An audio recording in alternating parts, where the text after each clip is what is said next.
Hello guys, જોઈ લો અમે હવે હિંમતનગર ઓર્ડરમાં જવા નીકળ્યા. અમારી ગાડી જોઈ લો. અત્યારે બપોરે વાગે છે 12 વાગ્યા છે. 12 વાગે ડીજે નીકળીએ છીએ ઓર્ડરમાં ગાડી લઈને. હિંમતનગર એસકે મંથનભાઈ લેપટોપ વાળા અમાર ડીજેના લેપટોપ વાળા. આ બુધો ડ્રાઈવર અમારો બુધો.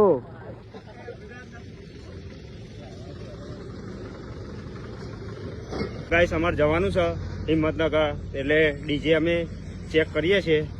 અમારા મંથનભાઈ ડીજે આવી ગયા છે વગાડવા, જોઈ લેજો. સાઉન્ડનું ટેસ્ટિંગ થાય છે.